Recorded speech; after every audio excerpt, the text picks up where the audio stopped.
one I flew was like compared to the operational ones, but it was a joy. Yeah. I mean, once it's off the ground, it's an absolute piece of cake to fly. Oh, I imagine, yeah, it just struts its stuff.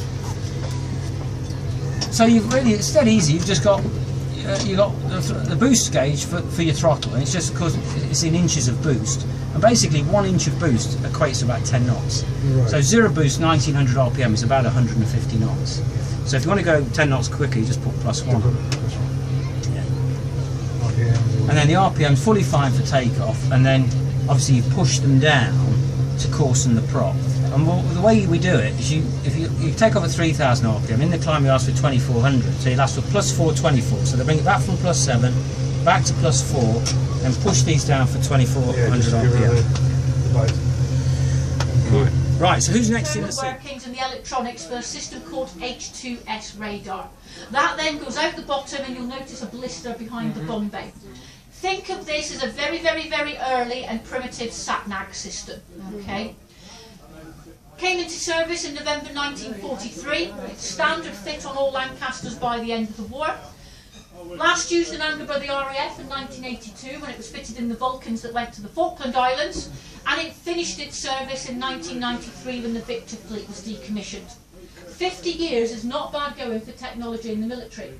The only thing that does longer in the RAF these days are the warrant officers, okay? But it's not a bad piece of kit. Now the mid-upper turret is that lovely spacious bit with a dome that you've all gone up and down. You would not be able to even see through that area on an operational Lanc, never mind stand or whatever there. Because hanging there in this, a Mark 7, would have been the Martin mid-upper turret. Okay? Capable of 360-degree rotation in 4 seconds. You're in a suspended seat and literally you get whiplash off this thing. Alright? To stop you shooting down your own aeroplane, they put in a bit of a safety feature. Because we did shoot ourselves down when we started out, okay? An electrical current went round the rim, blanked off towards the tail fins and forwards towards the cockpit. So in the heat of battle, literally, okay, as you're whizzing round, if there's no current to the guns won't fire.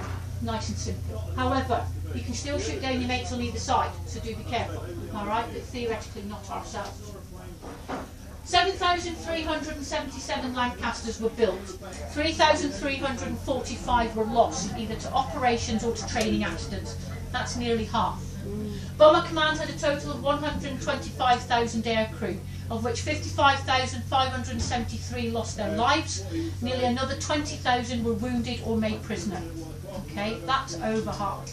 And it's only in 2012 they got their own memorial in London. Dresden, Cologne, you know, raids like that really sort of put the stymie on them.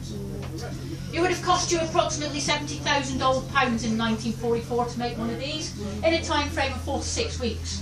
They reckon these days 3 to 5 million in about 3 years. The computers are too advanced to build one of these, that's the problem. It was all done by hand, right? Mostly by women.